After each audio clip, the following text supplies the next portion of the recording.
Hello everyone, how are you? I hope you all are fine. आज हम लोग national institute of open schooling का secondary course psychology का module 3 human development lesson 12 adulthood and ageing का बचा हुआ part आज हम लोग कवर अप करने का कोशिश करते हैं। तो चलिए शुरू करते हैं। Hello dear learner of NIOS. Today we are going to cover up section 12.3 Physical and Cognitive Changes during Adulthood and Old Age. So let's start. In the present day society, with increasing health consciousness, both men and women want to be physically and mentally fit. With advancing age, certain inevitable and universal changes such as chemical changes in cells or gradual loss of adaptive reserve capacity take place. There are also certain cognitive changes taking place from middle adulthood onwards. These changes are slow and gradual.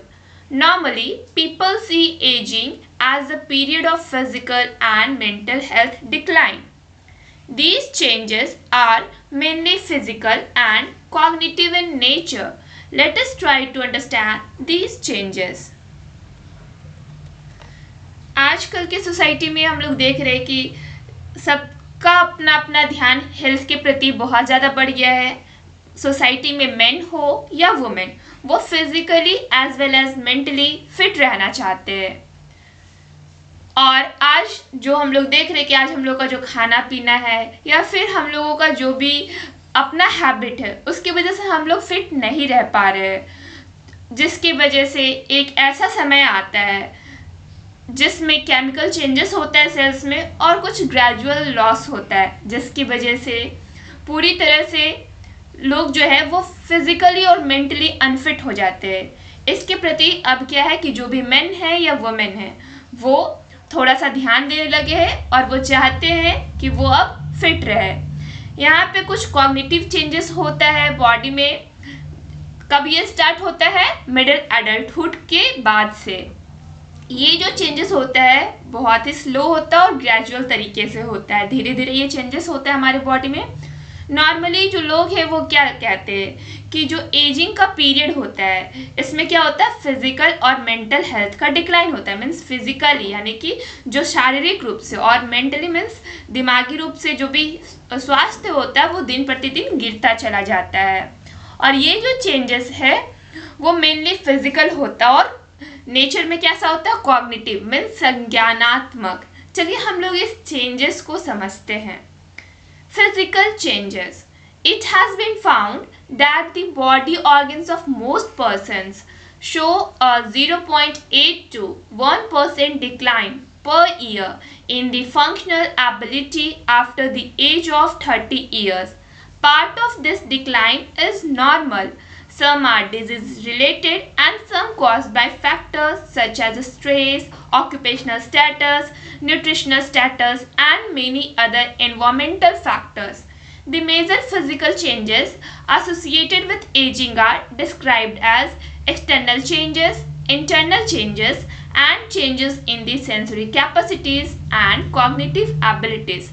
Let us understand these changes.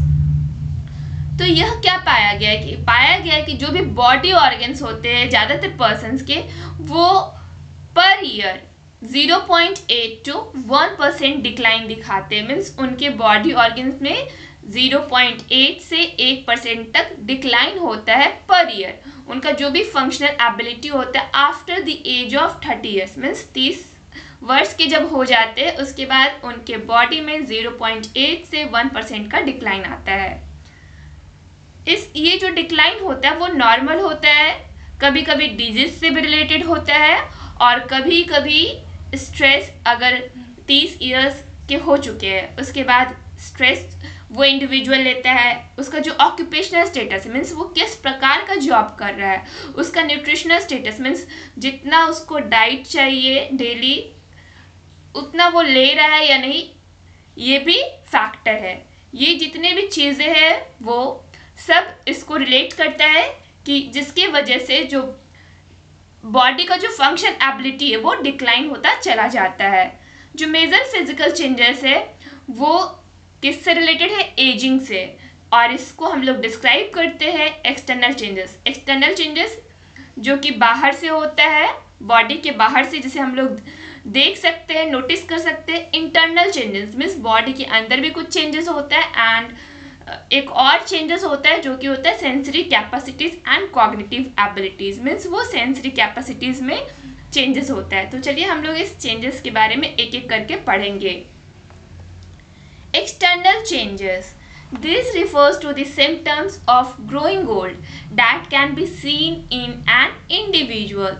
With many individuals, the symptoms of aging can be seen as graying hair, aging skin, shift in posture, and appearance of wrinkles and other changes. तो हम लोग जैसा कि अभी जाने कि external changes क्या होता है, जो कि हम लोग देख सकते हैं इसको आराम से किसी भी इंडिविजुअल में, ये चेंजेस। और ये जो चेंजेस होते हैं वो सिम्टम्स होते हैं ग्रोइंग ओल्ड के, कि एक जो इंडिविजुअल है वो धीरे धीरे अब बूढ़ा हो चला। बहुत सारे इंडिविजुअल्स में ये सिम्टम्स कैसा होता है? हेयर का ग्रे होना, स्किन जो है उसका जो पोस्चर है वो चेंज हो जाता है, साथ में स्किन पे रिंकल्स आ जाते हैं, मीन्स झुर्रियाँ पड़ जाती हैं। Key to longer and healthier life, यहाँ पे कुछ पॉइंट्स दिए गए हैं जिसकी वजह से आप इसको फॉलो कीजिएगा तो आप एक लॉन्गर और हेल्दियर लाइफ को अपनाइएगा और आप एक अच्छा जीवन जी पाइएगा। ईट हेल्दी डाइट, जो भी आप खाना खाते हो वो हेल्दी रहना चाहिए। Healthy means what? उसमें प्रॉपर न्यूट्रिशन रहना चाहिए, जैसे कि कार्बोहाइड्रेट, प्रोटीन, फाइबर, वाइटमिन्स, ये सब रहना चाहिए। एक्सरसाइज रेगुलरली, रेगुलर तरीके से एक्सरसाइज करना चाहिए। रेड्यूस स्ट्रेस लेवल, जितना कम हो उतना कम स्ट्रेस लीजिए, मीन्स ज़्यादा स्ट्रेस किसी भी चीज़ के लिए नहीं लेना है। डोंट स्मोक और drink alcohol and other drugs, आपको स्मोकिंग नहीं करना है, अल्कोहल को नहीं ड्रिंक करना है और साथ में कोई भी ड्रग्स को भी नहीं लेना है। कल्टिवेट सर्टेन पॉजिटिव क्वालिटीज, अपने अंदर कुछ पॉजिटिव क्वालिटीज को अपनाइए। Engage with activities of social welfare, आप सोशल वेलफेयर मीन्स समाज की भलाई के में आप लग जाइए, मीन्स उसके एक्टिविटीज से जुड़ जाइए, कुछ अच्छा कीजिए समाज के लिए। डेवलप स्पिरिचुअलिटी एंड फेथ, आप अपने अंदर फेथ को बनाए रखिए, स्पिरिचुअलिटी से आप जुड़ जाइए, मीन्स धार्मिक कर्म से जुड़ जाइए। The next one is internal changes. These changes refer to the symptoms of growing old that are not visible. These include changes in the respiratory system, gastrointestinal system, cardiovascular system, and the central nervous system. तो internal changes जो होता है वो ऐसा symptoms है growing old का जो कि हमें विजिबल नहीं होता है, मीन्स हम लोग उस चीज़ को देख नहीं पाते हैं। ये चेंजेस कहाँ होता है? हमारे रेस्पिरेटरी सिस्टम में, गैस्ट्रोइंटेस्टिनल सिस्टम में और कार्डियोवास्कुलर सिस्टम में, साथ में सेंट्रल नर्वस सिस्टम में भी ये सारे चेंजेस होता है। Here are some great achievers of late adulthood. यहाँ पे कुछ great achievers है जिन्होंने late adulthood में बहुत ही ज़्यादा great work किया है। For example, Mahatma Gandhi led India's struggle of freedom at the age of 77. Mahatma Gandhi को कौन नहीं जानता है? इन्होंने 77 की एज पे भारत के लिए फ्रीडम के स्ट्रगल किया। इनको हम लोग मोहनदास करमचंद गांधी के नाम से भी जानते हैं। ये he was a lawyer, political and spiritual leaders. वो एक लॉयर भी थे, पॉलिटिकल और स्पिरिचुअल लीडर भी थे। इनको भारत में फादर ऑफ नेशन के भी नाम से जाना जाता है और ये सत्याग्रह को मानने वाले थे, मीन्स ये अपने बातों को सत्याग्रह करके मनवाए थे। अंग्रेजों के विरोध इन्होंने किया था, लेकिन इन्होंने उसमें कोई भी हिंसा नहीं किया था। The next one is Baba Amte. Baba Amte को मुरलीधर देवीदास आमटे के भी नाम से जानते हैं। He was an Indian social worker and social activist, devoted his life for the rehabilitation and empowerment of people suffering from leprosy। इन्होंने अपना जीवन किसकी ओर डिवोट कर दिया? गरीब लोगों की ओर, और जो अपना लेप्रोसी से ग्रसित थे उनकी सेवा में अपना जीवन इन्होंने लगा दिया। The next one is Ramakrishna Paramahamsa. हम लोग रामकृष्ण परमहंस के बारे में जानेंगे। इनका जन्म कहाँ हुआ था? गद्दर चट्टोपाध्याय में, और ये एक हिंदू मिस्टिक थे, सेंट थे और एक रिलीजियस लीडर थे 19th सेंचुरी के, एंड ही बिलोंग टू वेस्ट बंगाल। ये बंगाल से बिलोंग करते थे। Mother Teresa. मदर टेरेसा का फुल नेम क्या है? Mother Mary Teresa Bojaxhiu. She was honoured in the Catholic church as saint of Teresa of कैलकाता।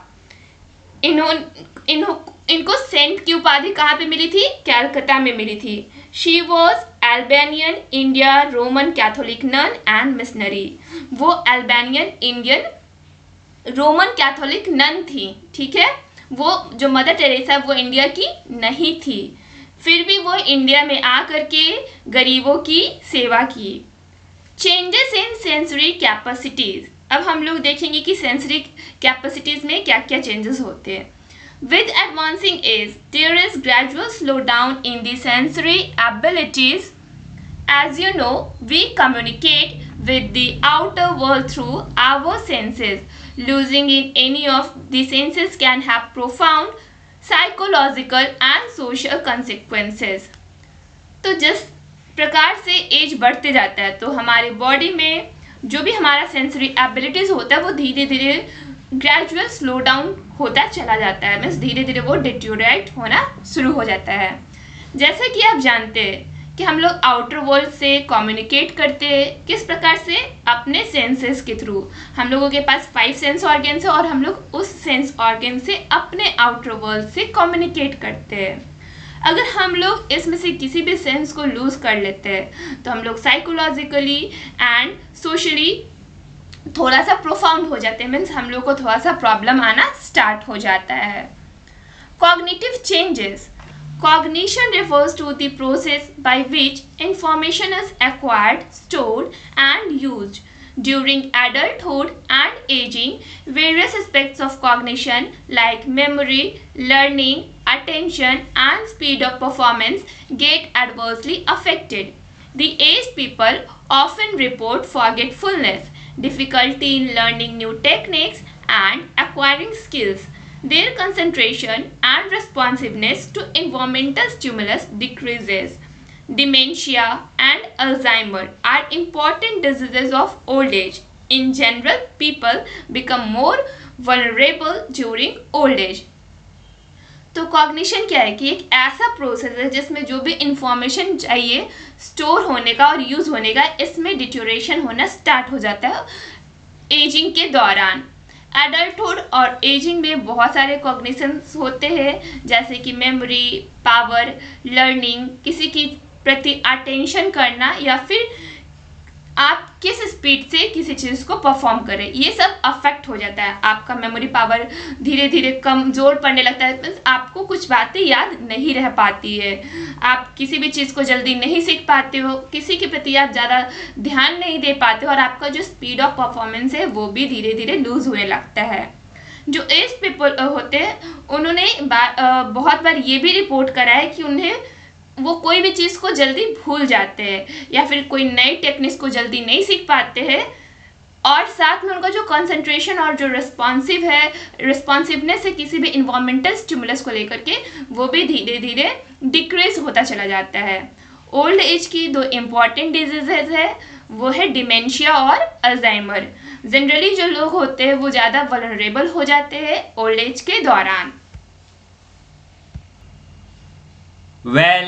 Chapter अभी कंप्लीट नहीं हुआ है, नेक्स्ट वीडियो में नेक्स्ट टॉपिक कवर अप होगा। तब तक के लिए इस चैप्टर का इंटेक्स्ट क्वेश्चन बनाने का प्रयास करें और साथ ही साथ इस चैप्टर को पढ़ने और समझने का प्रयास करें। That's all for today. Thank you everyone.